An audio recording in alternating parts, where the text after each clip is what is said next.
ఆరాధన వాక్యంలో ప్రవేశించుకుంటూ బైబిల్ పదాలు పాడుకుంటాం. మాట బైబిల్లో మాట యేసు మాట. భలే భలే మాట బైబిల్లో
రండి. నూతన సంవత్సరములో మొదటి తారీఖున ప్రభుని ఇప్పటివరకే మన ప్రార్థన జీవితం ద్వారా పాటల ద్వారా ప్రభుని మహిమపరుస్తూ గణపరుస్తూ వచ్చాం. ఆరాధనలో ప్రవేశించే మునుపు ఒక వాక్య భాగాన్ని చదువుకుంటూ వద్దాం. నిర్గమాకాండము 34వ అధ్యాయం. నిర్గమాకాండము 34వ అధ్యాయము 10వ వచనం. నిర్గమాకాండము 34వ అధ్యాయము 10వ వచనం అందరం కలిసి చదువుకుందాం. నిర్గమాకాండము 34వ అధ్యాయము 10వ వచనం. అందుకైన ఇదిగో నేను ఒక నిబంధన చేయుచున్నాను, భూమి మీద ఎక్కడైనాను ఏ జనముల్లో అయినా నేను చేయబడిన అద్భుతములు ఈ ప్రజలందరి ఎదుట చేసేదను. నీవు ఏ ప్రజల నడుమునున్నావో ఆ ప్రజలందరూ యెహోవా కార్యమును చూచెదరు. నేను నీ ఎడల చేయబోయినది భయంకరమని. కాబట్టి ప్రభు యొక్క వాక్యం ఏంటంటే, ఇదిగో నేను అద్భుతములు చేసేదను. ఇంగ్లీష్లో ఏముందక్క? మార్వెలస్. కాబట్టి దేవుని యొక్క వాక్యం ఏమంటుందంటే, ఇదిగో నేను అద్భుతములు చేసేదను. ప్రభు యొక్క వాక్యం ఏమంటుందంటే, ప్రభు మాట్లాడుతూ వస్తున్నాడు, మోషేతో మాట్లాడుతూ వస్తున్నాడు. మొదటి పలకలు పగిలిపోయిన తర్వాత, ఇశ్రాయేలు ప్రజలందరూ జీవితాలు తారుమారైపోయిన తర్వాత, విగ్రహాన్ని తయారు చేసుకున్న తర్వాత, అంత అయిపోయిన తర్వాత, దేవుడు కోపగించుకున్న అనుభవం, మోషే ప్రజలను కాపాడుకునే కోణం, ఇవన్నీ జరిగివేసిన తర్వాత ఏం జరుగుతుందంటే, దేవుడు మరలా నిబంధన ఇస్తున్నాడు. ఏం చేస్తున్నాడు? నిబంధన. మొదటిది అయిపోయింది, మొదటి జీవితము అయిపోయింది. మొదటి దాంట్లో ప్రభు ఏదైతే నిబంధన ఇచ్చాడో అది పగిలిపోయింది. అక్కడితో దాన్ని విడిచిపెట్టేసి కొత్తది మరలా కొత్త పలకలు తీసుకురాబడుతూ వచ్చినాయి. పగిలిపోయిన పలకలు వచ్చినాయా? కొత్తవి వచ్చినాయా? క్రొత్తవి వచ్చినాయి. పగిలిపోయినాయి తీసేసాడు. మరేం తీసుకొచ్చాడు? కొత్తవి వచ్చేసినాయి. కాబట్టి ప్రతి క్రైస్తవుని యొక్క జీవితంలో ఏంటంటే పాతవి గతించాను, అవి పగిలిపోయినాయా, పగలగొట్టుకున్నామా, నష్టపోయామా, అన్నీ అయిపోయినాయి. ఇప్పుడు ఏ స్థితిలోకి తీసుకొచ్చాడు? కొత్త పలకల్లాగా తీసుకొచ్చాడు, క్రొత్త పలకల్లాగా దాని మీద రాస్తూ వచ్చాడు. అయితే మోషేతో దేవుడు మాట్లాడుతూ వస్తాడు. మోషే అనేక కోణాల్లో దేవుడిని అడిగిన కోణాలు కూడా చాలా సందర్భాలు చాలా బాగుంటాయి. అయితే మోషే దేవుడితో దేవుడు మోషేతో మాట్లాడతాడు. అందుకు ఆయన, ఇదిగో నేను ఒక నిబంధన చేర్చున్నాను, భూమి మీద ఎక్కడైనాను ఏ జనములైనా చేయబడిన అద్భుతములు నీ ప్రజలందరూ ఎదురు చేసేదను. నీవు ఏ ప్రజల నడుమునున్నావు ఆ ప్రజలందరూ యెహోవా కార్యమును చూచెదరు. ఎవరు చూస్తున్నారు? ఏ ప్రజల మధ్యలో అయితే మోషే నిలబడి ఉన్నాడో, ఏ ఇశ్రాయేలు ప్రజలైతే అరణ్య ప్రాంతంలో నడుస్తూ వస్తున్నారో అటువంటి ఇశ్రాయేలు ప్రజల మధ్యలోనే అద్భుతములు చేస్తానంటున్నాడు. ఒక మాట అర్థం చేసుకోవాల్సిన విషయం ఏంటంటే దేవుడు అద్భుతాలు చేస్తానంటున్నాడంటే ఏ ప్రజల మధ్యలో అద్భుతాలు చేస్తానంటున్నాడు? ఎటువంటి జీవితం కలిగిన వారి మధ్యలో. నీ ప్రజలు అన్నాడు కదా, ఆ ప్రజలు ఎలాంటి వారంటే కొన్ని విషయాలు ఉన్నాయి. సమయం లేదు, భోజనం టైం కూడా అవుతుంది కాబట్టి త్వరగా ముగిచ్చేద్దాం. రండి, స్పీడ్గా వెళ్ళిపోదాం. చిన్న ప్రార్థన. ప్రేమ కలిగిన తండ్రి, పరిశుద్ధుడు అయిన దేవ, వందనాలు. ఈ యొక్క ఉదయ కాల సమయంలో ఆరాధనలో ప్రవేశిస్తున్నాం. సహాయం చేయండి తండ్రి. నిలబడేవారు మేమైనా నిలబెట్టేది మీరు, మాట్లాడేవారు మేమైనా మాట్లాడించేది మీరు, మాలో ఆత్మనప్పటికి ఆత్మను అభిషేకించేది మీరు. ప్రజలు మీ వారి వాక్యం మీది మరొకసారి తెరవబడిన ఆకాశం మాకు అనుగ్రహించి ఆకాశం ఇప్పి పడజానంత విస్తారమని పరిశుద్ధాత్మను అభిషేకించండి. నిన్న ఉదయం నుండి ఇప్పటి వరకు కూడా ప్రభావ మీ పరిశుద్ధాత్మ మీరు నడిపిస్తూ వస్తున్నారు. ఇక ముందు నడిపించండి. శరీర బలహీనమైన శరీరంతో నేను నిలబడుతున్నాను ప్రభావ. మీరే నన్ను బలపరచండి. ఎట్టి అపాయాలు, కీళ్ళు, ప్రమాదాలు రాకుండా కాపాడు. మాలో కూడా అట్టి బలహీనతలు రాకుండా కాపాడు. ఈ దినమున ప్రభావ ఈ వర్తమానం ఎంత దీవించండి. దేవా, నీవే ప్రజల మధ్యన ఉండావో ఆ ప్రజల మధ్యలో అద్భుతములు చేస్తానన్నావు. అటువంటి అద్భుతములు ప్రభా ఎటువంటి ప్రజల మధ్యలో చేసేవో కూడా మేము స్మరణకు తెచ్చుకుంటూ మిమ్మల్ని ఆరాధించేవారుగా, ఆ స్థితిలో నుండి మేము వచ్చేవని గమనించుకుని మిమ్మల్ని ఆరాధించి స్తుతించేవారుగా సిద్ధపరచమని మీకు అప్పచెబుతూ మరొకసారి తెరవబడిన ఆకాశం మాకు అనుగ్రహించి ఆకాశం ఇప్పి పడజాలంత విస్తారమని పరిశుద్ధాత్మను అభిషేకించండి. పరిశుద్ధాత్మ అభిషేకం నడిపింపు మాకు దయచేయండి. నాతో మాతో మీరు మాట్లాడమని పైన ఉన్న అభిషక్తులు, కింద ఉన్న అభిషక్తులను ఒకసారి జ్ఞాపకం చేసుకోండి. మానవుని జ్ఞానం సరిపోదు వీరికి వాక్యం ధ్యానించాలంటే ఇక్కడ ఉండవారికి.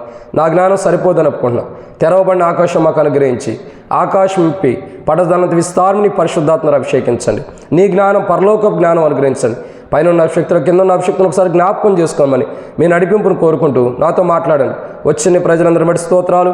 రావాల్సిన వారిని, ఆలస్యంగా అవుతున్న వారిని, అశ్రద్ధ కలిగిన వారిని కూడా త్వరబెట్టి తీసుకురమ్మని మీకు అప్పచెబుతూ ముందున్న సమయంతో దీవించమని మీ నడిపింపును కోరుకుంటూ మా ప్రభువైన యేసుక్రీస్తు నామం పేరటి శ్వాసంతో ప్రార్థిస్తున్నాం తండ్రి, ఆమేన్.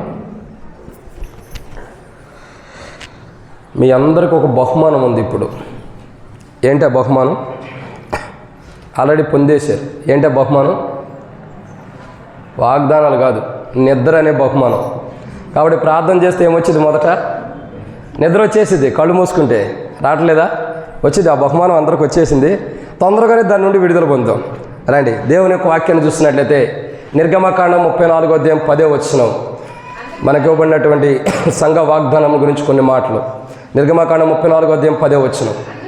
అందుకైనా ఇదిగో నేనొక నిబంధన చేయుచున్నాను, భూమి మీద ఎక్కడైనాను ఏ జనములోనైనాను చెయ్యబడిన అద్భుతములు నీ ప్రజలందరి ఎదుట చేసేదన్ను. కాబట్టి దేవుని యొక్క వాక్యాన్ని చూసినట్లయితే ప్రభు ఏమంటున్నాడు? ఎక్కడా చేయబడిన అద్భుతములు నీ ప్రజలందరి ఎదుట చేస్తానంటున్నాడు. ఎక్కడా చేయబడిన అద్భుతములు ప్రభు ఏం చేశాడన్న తర్వాత చూద్దాం, సమయం ఉంటే. కాబట్టి ఏ ప్రజలు ఎదురు చేస్తానంటున్నాడు? నీ ప్రజలు అంటున్నారు. ఎవరితో చెబుతున్నాడు? మోషేతో. అసలు నీ ప్రజలు అని ప్రభు అన్నాడు కదా, ఆ ప్రజలు ఎలాంటి వారు? ఆ ప్రజల మధ్యలో దేవుడు అద్భుతాలు చేస్తున్నాడంట. ఆ ప్రజలు ఎలాంటి వారు అంటే, రండి, నిర్గమకాండం 34వ అధ్యాయం 7వ వచనం. నిర్గమకాండం 34వ అధ్యాయం 7వ వచనం. ఆయన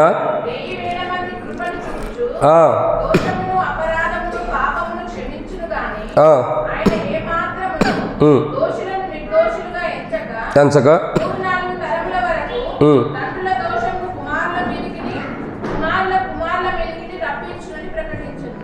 చాలక్క. కాబట్టి దేవుని యొక్క వాక్యాన్ని చూసినట్లయితే సండే స్కూల్ పిల్లలు రాత్రి బాగా చదివారమ్మా. ఇప్పుడు మీరు చదవండి చెప్పి, సరేనా? మీకు సండే స్కూల్ కూడా లేదుగా? లేదు కన్నా, లేదు. అందుకే మీరే చదవండి, మీరే మంచివాళ్ళు, మీకు బహుమానాలు కూడా తర్వాత దేవుడు ఇస్తాడు. కాబట్టి అందరూ మంచివాళ్ళే. దేవుని యొక్క వాక్యం చెప్పేటటువంటి మొదటి మాట ఏంటంటే నిర్గమకాండం 34వ అధ్యాయం 7వ వచనంలో ప్రభు ఒక మాట అంటాడు. ఇక్కడ ఆయన గురించి మోషే యొక్క జీవితంలో పలుకుతున్నటువంటి మాటలు ఏంటంటే, ఆయన 1000 మందికి కృప చూపుచు దోషమును అపరాధమును పాపమును క్షమించును కానీ,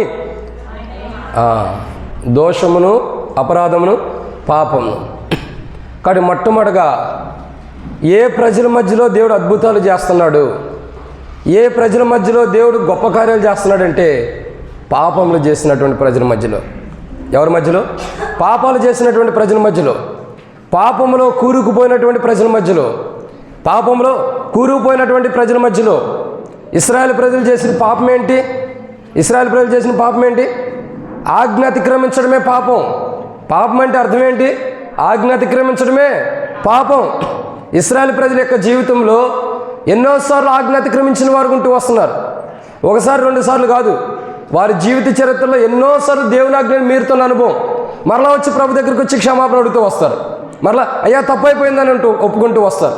కానీ మొట్టమొదటిగా ఎటువంటి ప్రజలంటే, ఎటువంటి ప్రజల మధ్యలో దేవుడు అద్భుతాలు చేయడానికి ఇష్టపడుతున్నాడంటే పాపము చేసినటువంటి ప్రజల్లో, పాపంలో జీవిస్తున్నటువంటి ప్రజల్లో, దేవుని ఆజ్ఞను మీరినటువంటి ప్రజల్లో. ఇంకా చెప్పాలంటే నేను తప్ప వేరే దేవుళ్ళు అన్నప్పుడు ఆ దేవుని విడిచిపెట్టి విగ్రహాలు చేసుకుని ప్రతిమలకు సాగిలి పడినటువంటి ప్రజల మధ్యలో, విగ్రహాలను తయారు చేసుకున్నటువంటి ప్రజల మధ్యలో, నిబంధన మీరిపోతున్న ప్రజల మధ్యలో, పాపం చేసినటువంటి ప్రజల మధ్యలో, దేవుని యొక్క శాపను తెచ్చుకున్న ప్రజల మధ్యలో దేవుడు అద్భుతాలు చేయబోతున్నాడు. ఇదిగో నీ ప్రజలందరి ఎదుట నేను ఒక అద్భుతాన్ని చేస్తున్నాను, నీ ప్రజలందరి ఎదుట నేను అద్భుతాలు చేస్తున్నాను. బెరాక పక్షాన కానీ మన పక్షాన కానీ దేవుడు అద్భుతాలు ఎవరి మధ్యలో చేస్తున్నాడు తెలుసా? పాపంలో జీవిస్తున్నటువంటి ప్రజల మధ్యలో. ఎవరైతే పాపంలో కూరుకుపోయి ఉన్నారో, ఎవరైతే పాపంలో జీవిస్తూ ఉన్నారో, పాపంలో జీవిస్తున్నటువంటి ప్రజల మధ్యలో ఆయన అద్భుతాలు చేస్తున్నాడు, అద్భుతాలు చేస్తున్నాడు. దేవుని ఆజ్ఞను మీరిన ప్రజల మధ్యలో ఆయన దేవుడు నేను తప్పక వేరే దేవుళ్ళు అనేటువంటి ప్రభువుని కాదనుకున్నటువంటి ప్రజల మధ్యలో నేను ఎలాంటి వాడునో చూపిస్తానని పాపంలో ఉన్న ప్రజల మధ్యలో అద్భుతాన్ని చేస్తున్నాడు ఆయన. మొట్టమొదటిగా ఎవరి మధ్యలో చేస్తున్నాడు? నేను నీ ప్రజలందరూ ఎదుట అద్భుతం చేస్తాను అన్నాడు. ఎటువంటి ప్రజలు ఎదుట చేస్తున్నాడు?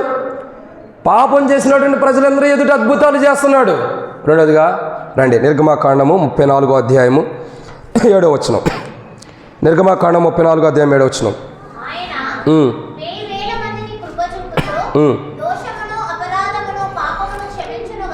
చాలక్క. కాబట్టి ఇక్కడ రాయబడిన రెండో మాట ఏంటంటే ఎటువంటి ప్రజలంటే వీళ్ళు. మొట్టమొదటి ఎటువంటి ప్రజలు మీరు గుర్తుందిగా? నాకేముందో ఓకే, మీరు గుర్తుపెట్టుకున్న మంచిది. మొట్టమొదటి ఎటువంటి ప్రజలు? పాపం చేసినటువంటి ప్రజల మధ్యలో అద్భుతాలు చేస్తున్నాడు దేవుడు. పాపం చేసినటువంటి ప్రజల మధ్యలో అద్భుతములు చేస్తున్నాడు. రెండోది ఎటువంటి ప్రజల మధ్యలో అద్భుతాలు చేస్తున్నాడు తెలుసా? దోషము చేసినటువంటి ప్రజలు. ఎటువంటి ప్రజలు? దోషాలు చేసిన వారు. దోషం అంటే అర్థం ఏంటి?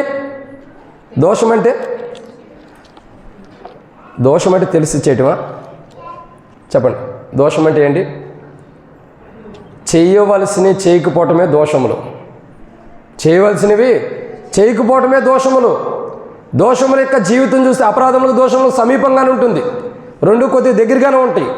మానవుని యొక్క జీవితంలో ఏది చేయాలో అది చేయనటువంటి ప్రజలు, దేవుని కొరకు, దేవుని నిబంధన కొరకు, దేవుని కొరకు ప్రయాసపడి దేవుని కొరకు ఏది చేయాలో అది చేయనటువంటి ప్రజలు, దేవుని కొరకు ప్రయాసపడలేనటువంటి ప్రజలు, దేవుని ఎరగని స్థితిలో ఉన్న ప్రజల మధ్యలో దేవుడు ఒక అద్భుతాన్ని చేయడానికి ఇష్టపడుతూ వస్తున్నాడు.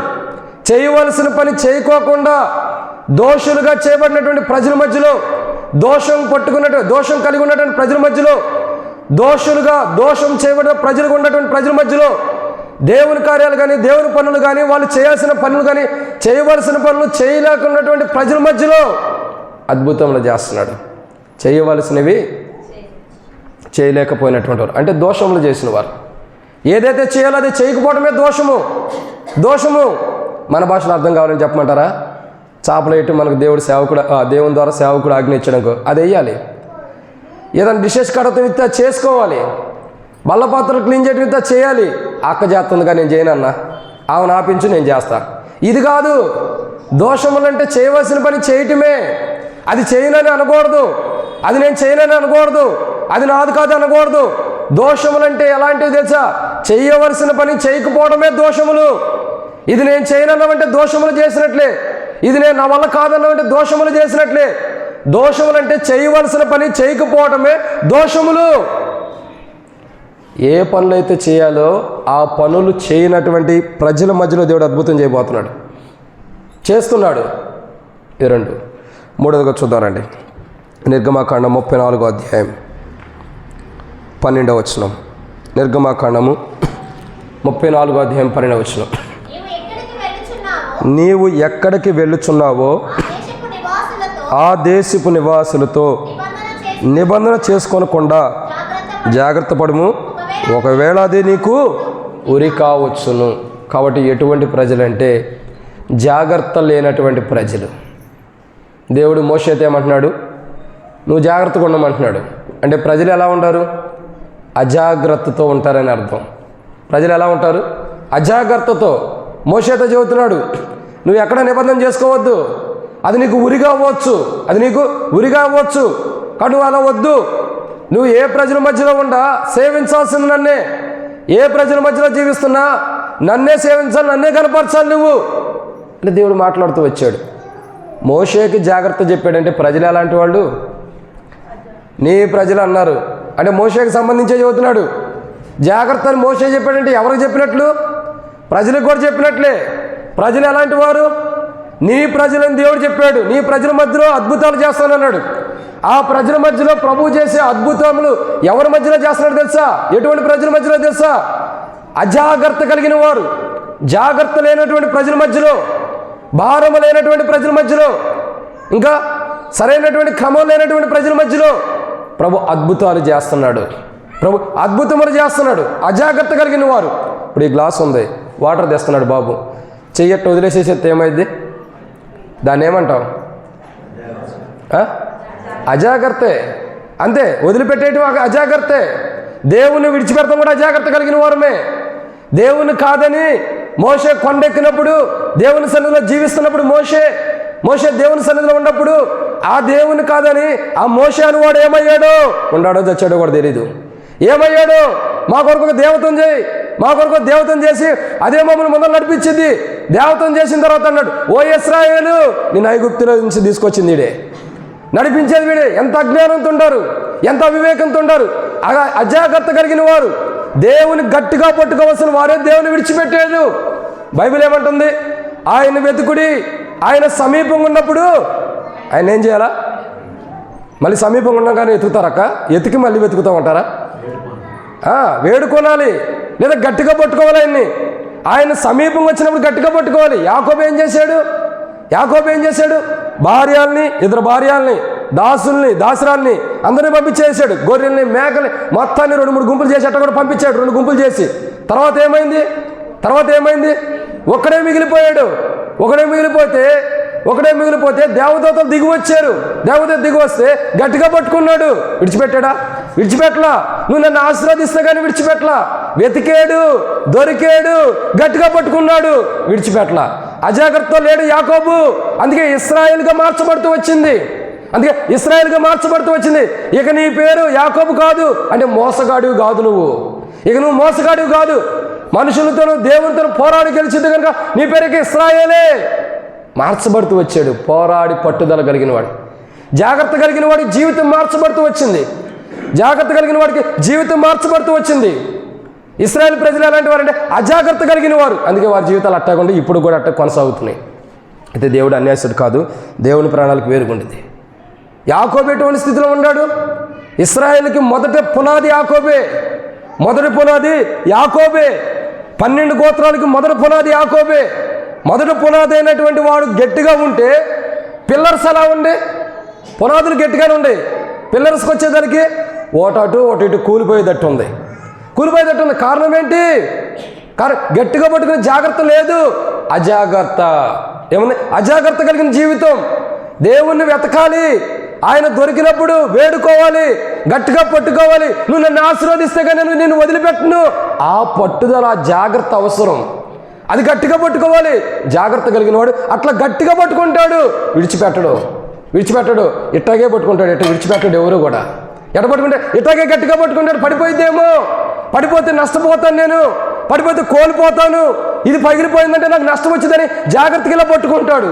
అజాగ్రత్త కలిగిన వాడు నాది కాదు కానీ అత్తగారు సొమ్మని ఇట్టేసిరేస్తాడు. జరిగేది అదే. అజాగ్రత్త కలిగిన వాడు నాది కాదు నా అత్తగారి సొమ్ము. అంతే. ఇశ్రాయేలు ప్రజలు అంటారు నిర్గమకాండం 14వ అధ్యాయంలో, మమ్మల్ని ఎందుకు తీసుకొచ్చి ఐగుప్తులని పని లేదు, మాకు సముద్రం లేవు అక్కడ చచ్చిపోవడానికి, ఎందుకు తీసుకొచ్చావు? అజాగ్రత్త కలిగిన వాళ్ళకై వాళ్ళు రావాలన్న ఉద్దేశం కనబడుతుంది అక్కడ. దేవుడు ఏదో వాళ్ళని భారం పెట్టి వాళ్ళని తీసుకొచ్చినట్టు అనిపిస్తుంది. వాళ్ళేగా దాసత్వం నుండి మొరపెట్టింది, వాళ్ళకి ఈ దాసత్వం నుండి విడుదల కావాలని అడిగింది. మరి అటువంటి ప్రజలు దేవుడు వాళ్ళ మొరవిని దిగు వచ్చాడని రాయబడుతూ వచ్చింది. దిగు వచ్చి వారిని విడిపిస్తున్న వాళ్ళు ఏమనాలా? పోన్లే మా స్థితిగతులు ఎట్లా ఉండవు, నువ్వు మా పితరులను బట్టి మమ్మల్ని విడిపించామని సంతోషించి దేవుని స్తుతించాలి, దేవుని ఆరాధించాలి. మాకు సమాధులు లేవా? ఎటువంటి సమాధి కట్టుకుంటా? దేవుడు కట్టే సమాధి కంటే మంచి సమాధి కట్టుకుంటావా?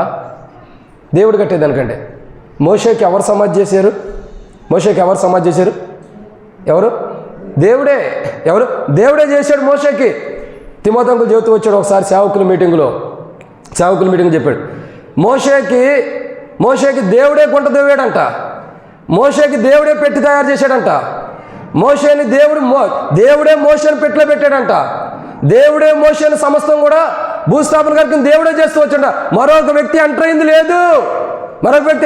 అయింది లేదు, ఆయనే సర్వంలో సర్వమైన చేస్తూ వచ్చాడు. మోషే లాంటి మనుషుడు ప్రపంచంలో లేడు. ఎందుకంటే గొప్పవాడు, దేవుని ద్వారా సమాధి చేపించుకున్నవాడు, సమాధి కార్యక్రమాన్ని జరిగించుకున్నవాడు. ఎంత గొప్పవాడు. అంత గొప్ప మోషే దగ్గరకు వచ్చి అంటారు, మాకు సమాధులు లేవా? అందుకే అరణ్యంలో రాలిపోయాం. మోషే లాంటి సమాధి కలిగిన జీవితం లేదు, అరణ్యం రాలిపోయింది. అదే కారణం. ఇటువంటి ప్రజల మధ్యలో చేస్తున్నాడు దేవుడు అద్భుతములు. ఎప్పుడు ఎక్కడా జరగని గొప్ప అద్భుతములు ప్రజలందరూ ఏదో నేను చేస్తానన్నాడు. ఎటువంటి ప్రజలు వీళ్ళు? ఎన్నో మాట ఇది? మూడోదిగా, ఎటువంటి ప్రజలు? అజాగ్రత్త కలిగినటువంటి ప్రజలు, జాగ్రత్త లేనటువంటి ప్రజలు, జాగ్రత్త గుండా ఉండదని పట్టుకోలేనటువంటి ప్రజలు, అజాగ్రత్త. ఇంకా చెప్పాలంటే భారం లేనటువంటి ప్రజలు అని చెప్పుకోవచ్చు. ఎటువంటి వారు? భారం లేనివారు. మనకి ఇది జాగ్రత్త పట్టుకోవాలని భారం ఉంటే దీన్ని పట్టుకుంటాం, ఇది జాగ్రత్త ఎట్టబోతే నాకు ఎందుకు అనుకుంటే పట్టుకోం, భారం లేదు. అజాగ్రత్త కలిగిన ప్రజల్ని, ఆ ప్రజలు అందరూ ఎక్కడుండారు? మోషే దగ్గరే ఉండారు. అజాగ్రత్త కలిగిన వారు, దోషములు చేసిన వారు, పాపములు చేసే ప్రజలు, దోషములు చేసిన ప్రజలు, అజాగ్రత్త కలిగిన ప్రజల్లో, జాగ్రత్త లేని ప్రజల మధ్యలో అద్భుతములు చేస్తున్నాడు ప్రభు, బుద్ధి రావటానికి. ఎందుకు? అద్భుతములు బుద్ధి రావటానికి. ఇది నేను చేయగలను, నేను యెహోవాను పరిశుద్ధుని చెప్పాడు కాబట్టి ప్రభు ఆయన యొక్క చిత్తం నెరవేర్చడానికి ఎలాంటి వాడైనా తెలియపరచడానికి చేస్తున్నాడు అద్భుతములు. ఇది 3. 4వ మాట చూద్దామండి. నిర్గమకాండము 34వ అధ్యాయము 7వ వచనం. నిర్గమకాండం 34:7. ఆయన 1000 మందికి కృప చూపుచు. సండే స్కూల్లో పిల్లలనమ్మ చదివేది?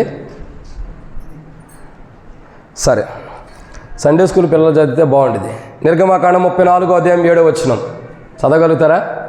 వద్దులే, అయితే అప్పచెప్పగలుగుతారు కానీ చదవలేరు. చదవండి అక్క కొంతసేపు మీరే, సండే స్కూల్ పిల్లలు. ఆయన 1000 మందికి కృప చూపుచు దోషమును, అపరాధమును, పాపమును క్షమించును. కానీ చాలక్క, ఏమని రాయబడుతూ వచ్చింది? దోషమును, అపరాధములు చేసే ప్రజలు. అపరాధములు అంటే అర్థం ఏంటి? తెలిసి చేసే తప్పులు. అపరాధములు అంటే అర్థం ఏంటి? తెలిసి చేసే తప్పులు. ఇది తప్పు అని తెలుసు, ఇది అబద్ధమని తెలుసు, ఇది మోసం అని తెలుసు, ఇది దొంగతనం అని తెలుసు, ఇది వ్యభిచారం అని తెలుసు, ఇది మోహం చూపు అని తెలుసు, ఇది పాపం అని తెలుసు, తెలిసి కూడా చేసే తప్పులే అపరాధములు అంటే. తెలిసి చేసేయి. తెలియక చేస్తే పౌలు అంటాడు, నేను తెలియక చేసేది కాబట్టి ఏమైంది? కనికరించబడ్డాడు. పూర్వం ఎలాంటి వాడు? తెలియక చేసిన స్థితిలో ఎలా ఉన్నాడు? దోషకుడు, హింసకుడు, హానికరుడు, ఇంకా ప్రజలను ఎంతో బాధపెట్టి దుఃఖపరిచి అనేకులు మరణానికి కారణమైనటువంటి వాడు, అనేకులు బాధించిన వాడు. ఇటువంటి వాడు తెలియక చేసినని ఒప్పుకుంటున్నాడు. అపరాధములు చేశాను, అపరాధములు చేసినట్టుగా తెలియక చేశాను కాబట్టి అయ్యా అపరాధముల కింద రావు. అయినా నేను హానికరుణ్ణి, అయినా నేను హింసకుణ్ణి, అయినా నేను దోషకుణ్ణి. పౌలు తెలియక చేసితను అంటున్నాడు. మనం ఏం చేస్తున్నాం? చేసే చెప్పండి. తెలిసి చేస్తూనే మళ్ళీ తెలిసి చేస్తున్నామని చెబుతున్నామా? ఇదెంత విచిత్రమో చూడండి. తెలిసే చేస్తున్నామంట, మరి తెలిసి చేస్తున్నామని చెబుతున్నాం. అర్థమవుతుందండి? అపరాధములు అంటే ఏంటి? తెలిసి తెలిసి చేసే తప్పులు. ఇది తప్పు అని తెలుసు, ఇది పొరపాటు అని తెలుసు, ఈ తప్పు చేయకూడదని తెలుసు, ఇది చేస్తే నష్టం వచ్చిందని తెలుసు, ఇది చేస్తే కీడు వచ్చిందని తెలుసు, ఇది చేస్తే ఏదైనా ప్రాబ్లం వచ్చిందని తెలుసు. అవే చేస్తాం. ఇంకేం చేయం. చిన్నపిల్లలు ఉంటారు, రాత్రి సండే స్కూల్ టీచర్స్ ఏదో స్కిట్ వేసి పాపం వాళ్ళే చెబుతూ వచ్చారు, వీళ్ళు చెప్పలేరు కానీ వాళ్ళే చెబుతూ వచ్చారు. పబ్జి, ఇంకేంటి అక్క చెప్పండి. ఇంకా ఆ నోటి మాటలు కూడా త్వరగా నాకు తిరగలే, మీరే అనుకోండి. పబ్జి గిబ్జి ఇంకెన్నో ఉన్నాయో. ఏమైపోతున్నారు? కూరుకుపోతున్నారు. ఇది తప్పు అని తెలుసు, ఇది చేయకూడదని తెలుసు, ఈ ఫోన్లో ఈ గేమ్లో ఆడతాం, ఇవన్నీ కూడా నష్టపోతామని తెలుసు, అయినా కానీ ఆడేవాళ్ళు ఉన్నారు. అల్వాల్ సిటీలో ఒక చిన్న పిల్లవాడు, అంటే ఒక యవనస్తుడు, మీడియం వయసు, బాల్యం నుండి కొద్దిగా యవన ప్రాయంలో మధ్యలో ఉన్నాడు. ఎటువంటి స్థితి అంటే, నువ్వు నుంచానన్నా, నుంచో, నువ్వే ఒకసారి నుంచో, అదిగో అటు తిరుగు, నా వైపొద్దు, అటు చూడండి అందరు. ఆయన తప్పు చేయలే, అటువంటి వయసు అని చూపిస్తున్నా, కూర్చోయ్యా మంచోడు, చేతులు కట్టుకోవద్దులే. కాబట్టి అటువంటి వయసు కలిగిన వ్యక్తి ఎగ్జామ్స్ వచ్చినాయి, తల్లిదండ్రులు చెప్పారంటారే మంచిగా చదువుకోరంటే సరేనమ్మా అని చెప్పని బెడ్రూమ్కి లాక్ వేసుకుని ఒక్కడే బెడ్రూమ్ నుండి చదువుకుంటున్నట్టున్నాడు. పొద్దునైంది, మధ్యాహ్నం అయింది, రాత్రి అయింది, బయటికి రావట్లా. తల్లిదండ్రులు అనుకుంటున్నారు, మా కొడుకు ఎంత శ్రద్ధగా చదువుతున్నాడు, ఇన్ని రోజులు ఫోన్లో పబ్జి ఆడాడు, ఈరోజు చాలా శ్రద్ధగా చదువుతున్నాడు. ఫస్ట్ మార్కులు మా కొడుకే, మా కుమారుడికే, స్కూల్ ఫస్ట్ మావాడే, అసలు బయటకు కూడా రాకుండా, భోజనానికి కూడా రాకుండా చదువుతున్నాడు, ఎంత గొప్పోడు. తలుపు కొడుతున్నారు తీట్లా. డౌట్ వచ్చి తలుపు బద్దలు కొట్టారు. ఉరిపెట్టుకు చచ్చిపోయాడు. ఏమయ్యాడు? ఉరిపెట్టుకుని చనిపోయాడు. ఎందుకు చనిపోయాడంటే పబ్జి గేమ్లో ఓడిపోయి డబ్బులు పోగొట్టుకున్నాడంట. అర్థమవుతుందండి? నష్టపోయాడు. తప్పని తెలుసు, అది తప్పని తెలుసు, ఇది పాపం అని తెలుసు. ఒక స్త్రీని మోహం చూడటం తప్పు కాదా? వేరే స్త్రీలతో అక్రమ సంబంధం తప్పు కాదా? వేరే పురుషుడితో అక్రమ సంబంధం తప్పు కాదా? దేవుని బిడ్డవై ఉండి వేరే వాళ్ళతో వాట్సాప్లో ఫేస్బుక్లో చాటింగ్ చేయడం తప్పు కాదా? నువ్వు దేవుని బిడ్డవై ఉండి వేరే వాళ్ళతో సాంగత్యం కలిగి ఉండడం తప్పు కాదా? ఇవన్నీ ఏమై ఉండే తప్పులు కాదు, ఇవి అపరాధములు కాదు, ఇవి తెలిసి చేస్తున్న తప్పులు కాదు. దైవదాసులు మీ కొరకు ఎన్ని వాక్యాలు ధ్యానిస్తూ వస్తున్నారు, ఎందుకు? మార్పు చెందడానికి కదా. ఇది తప్పు కాదని తెలుసు, తెలిసే తప్పులు చేస్తున్నాం. అయ్యే అపరాధంలో తెలిసి తప్పులు చేస్తున్న ప్రజల మధ్యలో, అపరాధములు కలిగిన ప్రజల మధ్యలో దేవుడు ఏం చేస్తున్నాడు? అద్భుతములు చేస్తాను. నిర్గమకాండం 34:10. ఇదిగో నీ ప్రజలందరూ ఎదుటి నేను అద్భుతములు చేసిన ఆ ప్రజలు ఎలాంటి వారంటే, మొట్టమొదటిగా ఎలాంటి వారు? పాపంలో ఉండేవారు, దేవుని ఆజ్ఞను మీరిన వారు. 2 దోషములు, అంటే వారు ఏం చేస్తున్నారు? దోషములు అంటే అర్థం ఏంటి? చేయవలసిన పని చేయనటువంటి ప్రజలు. 3 అజాగ్రత్త కలిగిన వారు. 4 అపరాధములు, అంటే చెప్పండి, తెలిసి చేసే తప్పులు. అవి చెప్పట్లా, చేతనమేమో. తెలిసి చేసే తప్పులు. దేవుని బిడ్డవే, రక్షణ మారుమూసు బాప్తిసం పొందేవు, అబద్ధం ఆడకూడదు తెలుసు, ఆడతాం, చుట్టుకుని ఆడతాం. మన అబద్ధం ఎలాంటిది తెలుసా? వెనక ఎవరు అంటారు వెన్నతో పెట్టిన విద్య అని. దానికంటే కూడా ఇంకా సింపుల్. వెన్నన్న తింటాం తినమో కానీ హనీ అయితే తినమా? చేతికి ట్రయాంగిల్ పిల్లలే ఉంటారు, అట్లా అనేస్తారు. ఎందుకంటే వెన్నకంటే ఎక్కువగా తింటారు. మన అబద్ధాలు ఎలాంటివంటే వెన్న కంటే మృదువైనవి, జుంటిదైన దారుల కంటే మధురమైనవి. అంత సింపుల్గా అబద్ధం ఆడేస్తాం. మనం ఆడే అబద్ధాలు పక్కన నిజమైన నమ్మేస్తాడు. అంత శ్రేష్టకరంగా అబద్ధాలు ఆడతాం. ఇవన్నీ తప్పులు కాదు, తెలిసి చేస్తున్న తప్పులు కాదు. ఇటువంటి ప్రజలు, తెలిసి తప్పులు చేస్తున్నటువంటి ప్రజల మధ్యలో దేవుడు ఏం చేస్తున్నాడు? అద్భుతములు. ఇక 5వ మాట చూద్దాం రండి. నిర్గమకాండము 34 అధ్యాయం 14 వచనం.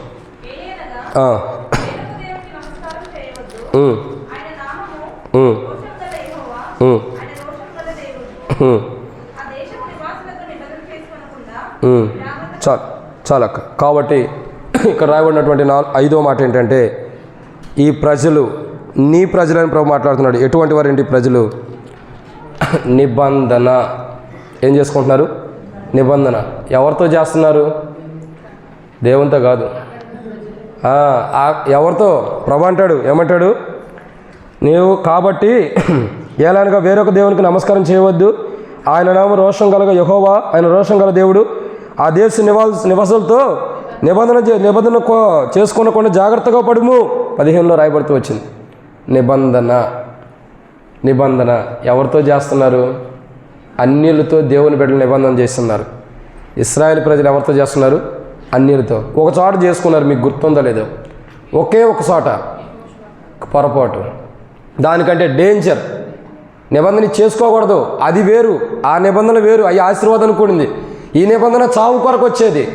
ఎక్కడో తెలుసా?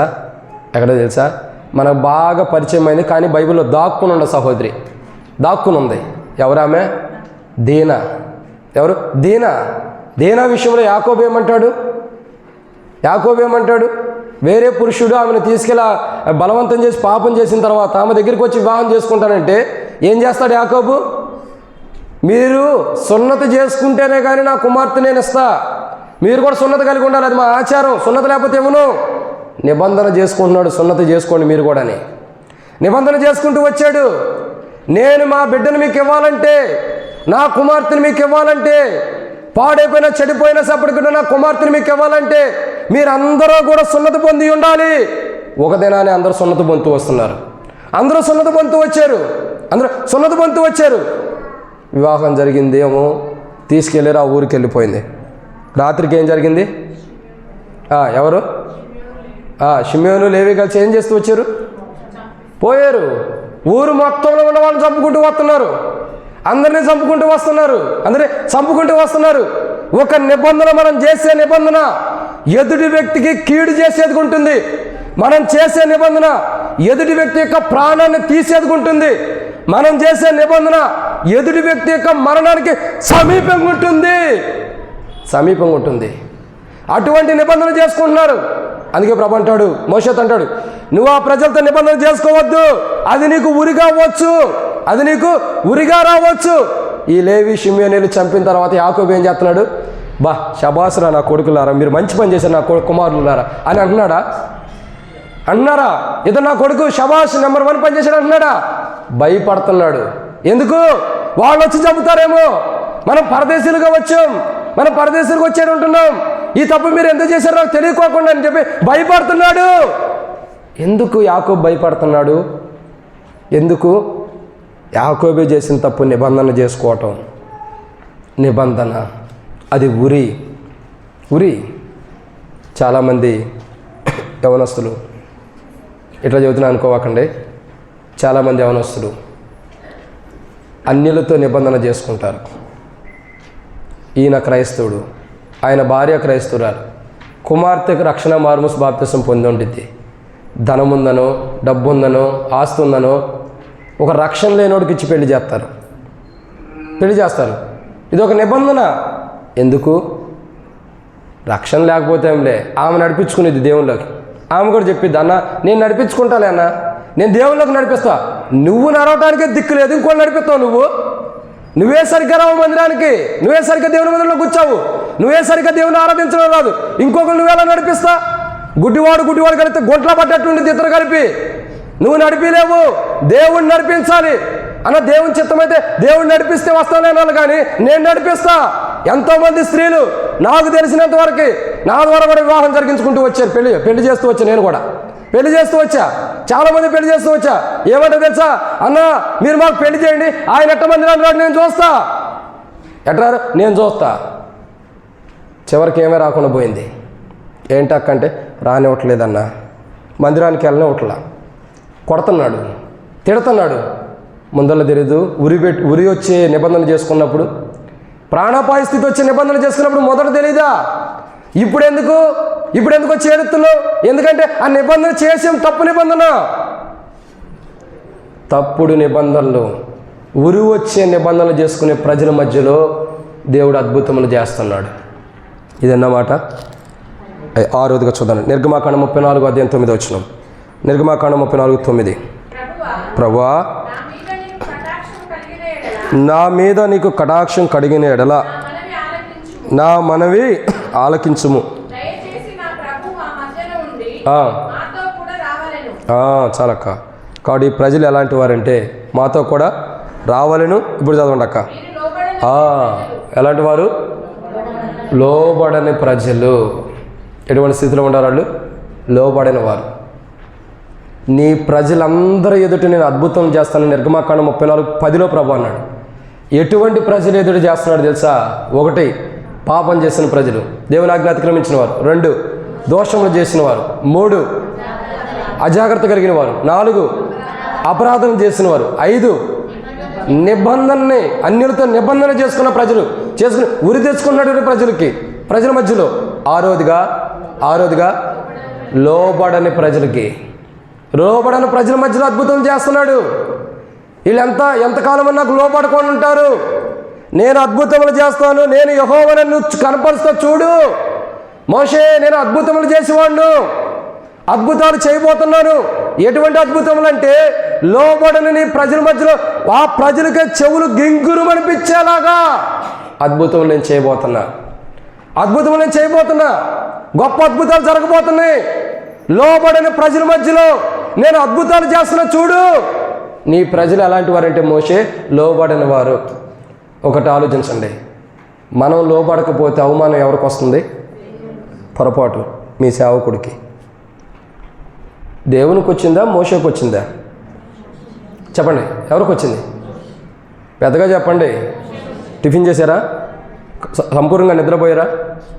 అందుకే అట్లా చెబుతున్నారు. కాబట్టి ఎవరికి వస్తుంది అవమానం? మోషేకి వచ్చింది, ప్రజలకు కాదు, దేవునికి కాదు. ఎవరికి వచ్చింది అవమానం? మోషేకి. మనం లోబడపోతే దేవునికి ఎవరికి వస్తుంది? సేవకుడికి అవమానం. ఇదిగో నీ ప్రజలు, నువ్వు కాపరకుండావు, నువ్వు పోషిస్తున్న ప్రజలు ఎలాంటి వారు? వాళ్ళు లోబడని ప్రజలు. అంటే ఇంతకాలము కుటుంబాన్ని, బంధువుల్ని, స్నేహితుల్ని, ఇరుగు పొరుగు వారి అంతటిని, సర్వంతో కూడిన ఆస్తిని కూడా వదిలిపెట్టి దేవుని వెంబడిస్తున్న సేవకులకి అవమానం వస్తే ఎంత బాధపడతారో తెలుసా? ఎందుకు అంత బాధ? తన కుటుంబాన్ని, తన రక్త సంబంధికులు, తన బంధువుల్ని, తన స్నేహితుల్ని, తన ఇంటి వారిని, తన ఆస్తిని, తన బంధువులందరినీ విడిచిపెట్టి దేవుడే నాకు సర్వస్వమని వచ్చిన సేవకునికి అవమానం వస్తుందంటే కారణం ఏంటి? సంఘంలో ఉండ మనం లోబడకపోవటమే. దేవుని ప్రజలుగా సమాజం ఉండ మనం లోబడకపోవటమే. లోబడని స్థితిని బట్టి మోషేకు అవమానం. లోబడని స్థితిని బట్టి బెరాకలో మనం లోబడతలేదంటే, బెరాకలో అడుగు పెట్టావంటే ఎవరు ప్రజలు? ఎవరు ప్రజలువి? చెప్పండి. అది చెప్పరు. సేవకుడు అంటే ఇష్టం ఉందా లేదా? చెప్పండి. ఇష్టం ఉండే వాళ్ళు చేతులు ఎత్తండి. సేవకుడు అంటే ఏంటి? పిల్లలకి ఇష్టం లేదా? సండే స్కూల్ చెప్పట్లేదు మీకు? ఎంతమందికి ఇష్టం ఉంది? కొంతమందికి ఇష్టం ఉండట్టుంది. సరే, కాబట్టి దేవుని అందరికి ఇష్టమే లేండి. కాబట్టి అర్థం ఏంటి తెలుసా? ఇష్టమైన వాడిని కష్టపెట్టుకుంటామా? కష్టపెట్టుకో. కాబట్టి ఏం చేయాలి మరి? లోబడాలి. లోబడే స్థితి అవసరం. లోబడని ప్రజల మధ్యలో మోషే, లోబడని ప్రజల మధ్యలో అద్భుతంలో చేస్తున్నాను. సౌదుడా, సౌదుడా, నీ ప్రజల మధ్య నేను అద్భుతం చేస్తున్నాను దేవుడు మాట్లాడితే ఎంత అవమానము. ఎందుకంటే అద్భుతం ఎందుకు చేస్తున్నాడు? దేవుడు ఎలా చేసినా లోబడని స్థితిలో ప్రజలు ఉన్నాడు. లోబడని ప్రజల మధ్యలో దేవుడు అద్భుతాలు, చెవులు గింగురుమనేలా అద్భుతాలు చేస్తున్నాడు. ఇక 7వదిగా నిర్గమాకాండం 14:12. నిర్గమాకాండం 14:12. ఎవరి జోలికి? మా జోలికి రావద్దు. ఐగుప్తులకు దాసులు మగుదమని, ఐగుప్తులు మేము నీతో చెప్పిన మాట ఇదే కదా, మేము ఈ అరణ్య మందు చచ్చుడి కంటే ఐగుప్తులో దాసులు మగుటి మేలే. మా జోలికి రావద్దంటే మాకు చెప్పొద్దు అన్నాడేమో అనుకున్నా. మంచిది. ఏమని రాయబడితే వచ్చింది? ఏమనుంది? దాసులు. ఎవరు వీళ్ళు? ఐగుప్తులు దాసులు అవుతాం అంటున్నారు. అంటే వీళ్ళ జీవితం ఏంటి? దాసులే, బానిసలే. ఎవరు? బానిసలు. దాసుడు బానిస అనేవాడు ఎలాంటి వాడు చెప్పండి? ఇశ్రాయేల్ కాదన్న, ఇశ్రాయేల్ ప్రజలే. దాసుడు అనేవాడు ఎలాంటి వాడు తెలుసా? ఒకడు రమ్మంటే రావాలా, పొమ్మంటే పోవాలా. దాసుడు అంటే అలాంటి వాడే. పిలిస్తే రావాలి. అన్నం తింటున్నా, భోజనం చేస్తున్నా, బాత్రూమ్కి వెళ్ళినా, స్నానం చేస్తున్నా, యజమానుడు పిలిచాడంటే పరిగెత్తుకుంటూ రావాల్సిందే. సుఖం శాంతి ఉండదు. పిలిస్తే రావాల్సిందే, అట్లుంటే అట్లా రావాల్సిందే. రాకపోతే దెబ్బలు తగులుతాయి. కాబట్టి ఏం చేస్తాడు? పరిగెత్తుకుంటూ రావాల్సిందే. దేవుడు ఆ జీవితం నీకు వద్దని, ఆ జీవితం నువ్వు జీవించొద్దని, ఆ బ్రతికే నీకు వద్దని దాసత్వం నుండి విడిపించి స్వాతంత్రులుగా ప్రభు చేస్తే, అలా స్వాతంత్రులుగా చేసి ప్రభు స్వాతంత్రులుగా ఒక నూతనమైన గృహాన్ని వారిని స్వతంత్రంగా చేయాలని ప్రభు ఇష్టపడితే, ప్రజలు ఏమంటున్నారు? మా జోలికి వద్దు, ఆ కానాను వద్దు, ఏమొద్దు, మేము ఐగుప్తులకి వెళ్ళిపోతాం. మరి ఎందుకు మొరపెట్టి ఐగుప్తు నుండి? ప్రభా మమ్మల్ని కాపాడని ఎందుకు మొరపెట్టావు? నీ మొర వినని దిగివచ్చింది. నువ్వు ఉన్న దాసత్వంలో నుండి, ఏ దాసత్వం అయితే కురుకుపోయావో ఆ దాసత్వం నుండి విడిపించడానికి దిగివచ్చాడు. కానీ ప్రజలు ఏమంటున్నారు? మరలా మేము దాసులం అయిపోతాం, వద్దు మోషే నువ్వు నీ పని చూసుకో, అయ్యా అహరోనా నువ్వు నీ పని చూసుకో, మీ పని మీరు చూసుకోండి, పెద్దలారా మనమందరం వెళ్ళిపోయి ఎక్కడికి వెళ్దాం, మరలా దాసత్వానికి వెళ్ళిపోదాం. దేవుళ్ళో వద్దు, ఇక్కడ వద్దు. ఈ దేవుడు అద్భుతాలు చేస్తాడో లేదో తెలియదు, కానీ మనం వెళ్ళిపోయి అయితే దాసత్వం ఉందో. బెరాకా వద్దు, హెబ్రోన్ వద్దు, తోటి విశ్వాసంతో సాహసం వద్దు, మనం వెళ్ళిపోయి మరలా దాసులకు వెళ్ళిపోదాం. దాసత్వం కలిగిన ప్రజలు వీళ్ళు. ఎలాంటి వారు? దాసత్వం కలిగిన వారు. వారి జీవిత చరిత్రే దాసత్వం కలిగినటువంటి ప్రజల మధ్యలో వాళ్ళు ఎటువంటి దేనికైతే దాసులుగా అవుతూ వచ్చారో, బానిసత్వానికి దాసులు అవుతూ వచ్చారు. ఆ దాసత్వం నుండి బానిసత్వానికి దాసులైన ప్రజల మధ్యలో దేవుడు అద్భుతములు చేస్తున్నాడు. ఎలాంటివి అద్భుతములు? నీ ప్రజలందరూ ఎదుట, నిర్గమకాండం 34:10 రాయబడుతూ వచ్చింది, ఇదిగో భూమి మీద ఎక్కడైనా ఏ జనంలోనూ చేయబడిన అద్భుతములు నీ ప్రజలందరూ ఎదురు చేస్తున్నాడు. నీ ప్రజలందరితో అద్భుతాలు చేస్తున్నాడు. ఆ ప్రజలు ఎలాంటి వారు? నీ ప్రజలని దేవుడు మోషేతో మాట్లాడాడు. ఆ ప్రజలు ఎలాంటి వారు? మొట్టమొదటిగా పాపం చేసిన వారు, దేవుని ఆజ్ఞ మీరిన వారు. 2 దోషములు చేసిన వారు. 3 అజాగ్రత్త కలిగిన వారు. 4 అపరాధం చేసిన వారు. 5 నిబంధన మీరిపోయిన వారు, అన్యులతో నిబంధన చేసుకుంటున్నటువంటి వారు. 6 లోబడని ప్రజలు. 7వదిగా బానిసత్వానికి దాసత్వం కలిగిన వారు, బానిసత్వం చేయడానికి దాసులు అయిపోయారు. ఇటువంటి ప్రజల మధ్యలో నేను అద్భుతాలు చేస్తానని దేవుడు మాట్లాడాడు. ఇటువంటి ప్రజల మధ్యలో దేవుడు అద్భుతాలు చేసి, నిర్గమకాండం 14:13-14 రాయబడుతూ వచ్చింది, మీ పక్షమున యెహోవా యుద్ధం చేయను, మీరు ఊరకని నిలుచుండి చూడి, నేడు మీకు కలుగుజే రక్షణను ఊరక నిలుచుండి చూడుడి. ఆ నేడు అన్న రక్షణ మనం పొందాం. ఆ ప్రజలు మనమే. ఒకప్పుడు మనం ఈ స్థితిలో ఉన్నప్పుడు, ఒకప్పుడు ఈ ప్రజలుగా మనం జీవిస్తున్నప్పుడు, నేడనే రక్షణ మనకు ప్రభు శిలువ ద్వారా అనుగ్రహించి, ఆయన శిలువ ద్వారా అపరాధములు, పాపములు, దోషములు చేసిన ప్రజలమైన, లోబడిన ప్రజలు, దాసత్వం కలిగిన ప్రజలమైన, మనం అన్యులతో నిబంధన చేసుకున్న ప్రజలమైన మన మధ్యలో అద్భుతం చేసిన అదే శిలువ కార్యం. ఆ శిలువ అనే అద్భుతం ద్వారా మనందరికీ రక్షణ ఇచ్చాడు. అటువంటి ప్రజలమైన మన మధ్యలో అద్భుతం చేసి మనకే రక్షణ ఇస్తూ వచ్చాడు. నేడు మీరు చూసిన ఐగుప్తుని చూడరు, నేడు మీరు చూసిన పాపం మరలా చూడరు. ఇది ఒక కొత్త అనుభవం, కొత్తగా రక్షణ వస్తుంది మీకు. ఆ రక్షణే మనకు అనుగ్రహించాడు. అట్టి రక్షణ, ఆ 7 అంతల అనుభవం కలిగిన ప్రజల మధ్యలో దేవుడు అద్భుతం చేసి ఒక నూతనమైన రక్షణ ప్రభు అనుగ్రహించాడు. 7 అంతల అనుభవం కలిగిన మన జీవితంలో కూడా ప్రభు రక్షణ కార్యం చేసి ఆ శిలువ ద్వారా ఒక రక్షణ కార్యం చేసి మనల్ని క్రైస్తవులుగా, దేవుని బిడ్డలుగా, బెరాక యొక్క వాసులుగా, హెబ్రోను వాసులుగా ప్రభు చేసినందుకై, ఇంకా పరలోకానికి వారసులుగా చేసినందుకై ప్రభుని ఆరాధన చేద్దాం. ఆరాధనలో ప్రవేశించండి.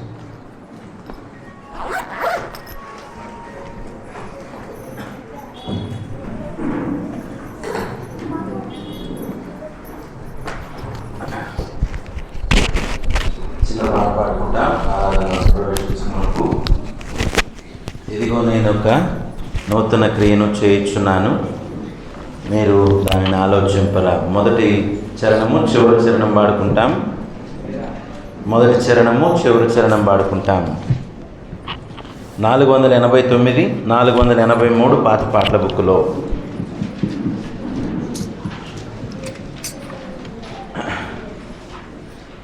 ఇదిగో నేనొక నూతన క్రియను చేయుచున్నాను.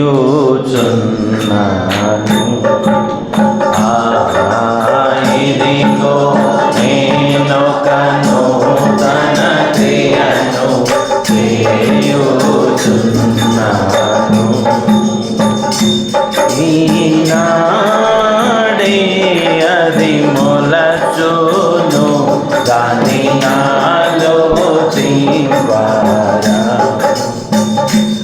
ఈనాడే అది మొలచును, దాని నాలో జీవారా. ఇదిగో నేనొక నూతన క్రియను చేయుచున్నాను. ఇదిగో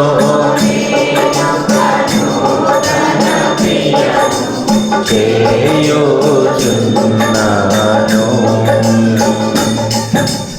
అడవిలో త్రోవను చేసి ఎడారిలో నదులను నేను, అడవిలో త్రోవను చేసి ఎడారిలో నదులను నేను, ఎల్లప్పుడూ సమృద్ధిగా ప్రవహింపజేసెదను. ఎల్లప్పుడూ సమృద్ధిగా ప్రవహింపజేసెదను.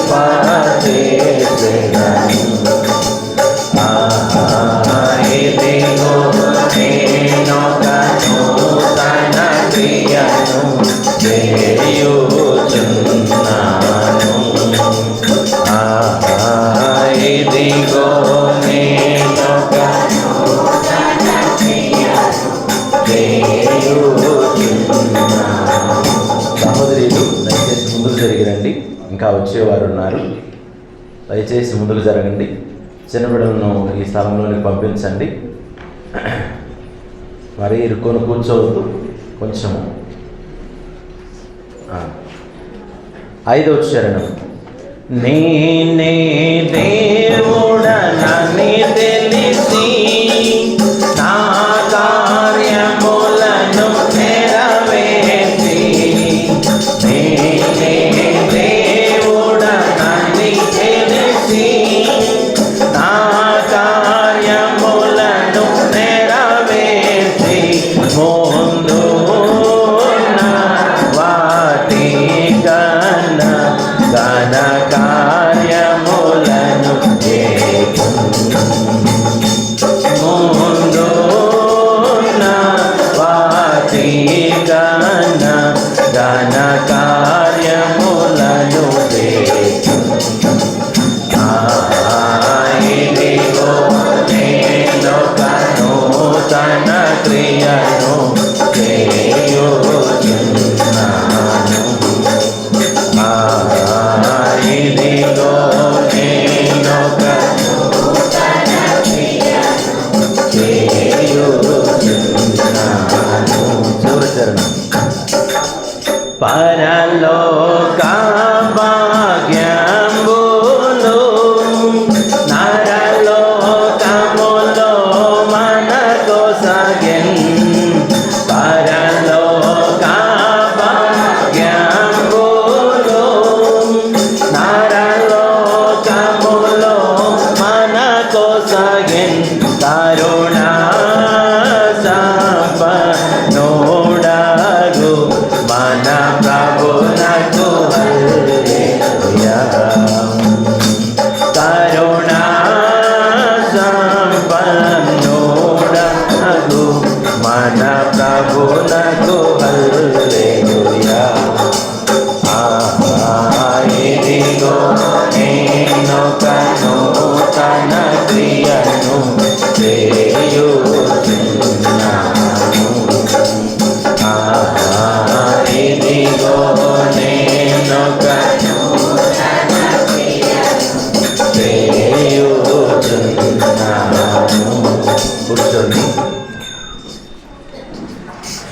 క్లుప్తంగా ఆరాధనలో ప్రవేశిస్తాం.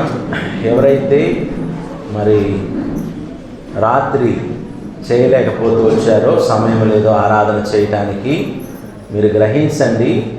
ఆశ ఉండటం మంచిది కాదనట్లేదు. చేసిన వారు మరలా చేస్తున్నారు. ఇతరులకు కూడా మన విశ్వాసంలో పాలివారినిగా చేసుకొనుట అది ఎంతో గొప్ప ధన్యత. కాబట్టి ఇతరులకు కూడా అవకాశం ఇవ్వండి. నోరు తెరిచి ప్రభువును ఆరాధించున్నట్లు. మనమే చేస్తున్నాము, మనమే చేయాలి అనేది కాదు. కొంతమందిని ఆగండి అన్నా కూడా అలాగే చేస్తూ ఉన్నారు. అది మంచిది కాదు. ఆజ్ఞ అతిక్రమమే. నువ్వు చేసే ఆరాధన నీకు పాపం కాకూడదు. గుర్తుపెట్టుకోండి, ప్రభువును మనం స్తుతించాలి. మనకు ఘనత కొరకు కాదు, ప్రభువును గణపరచుట కొరకు. ఎవరిని గణపరచుట కొరకు? కాబట్టి క్లుప్తంగా ఆరాధనలో ప్రవేశిస్తాం. దేవుడు ఈ సంవత్సరం ప్రేమించి ఇచ్చినటువంటి ఎంతో గొప్ప వాగ్దానం, నిబంధన. ఏం చెప్పండి?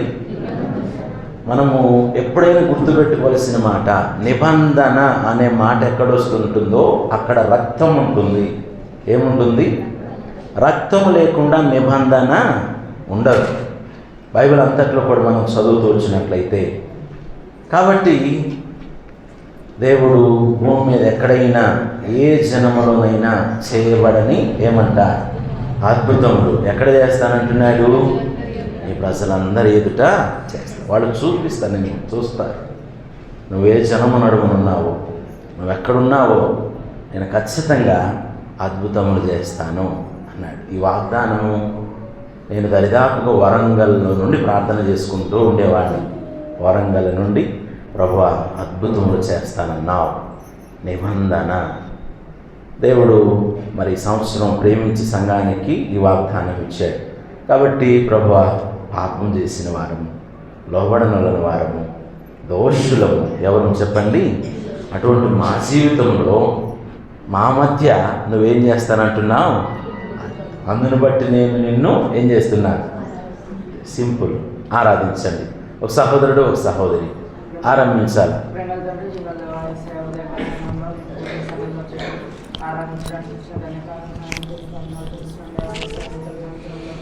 నన్ను కూడా ప్రవేశపెట్టవచ్చిన మీరు మాట్లాడుకోవచ్చు. ప్రతిదీ మేము మేళకై తీసుకుంటున్నాను. నేను కూడా ఆరాధించడానికి నాకు కూడా ఇచ్చిన తరానికి దానం ఉన్నట్టు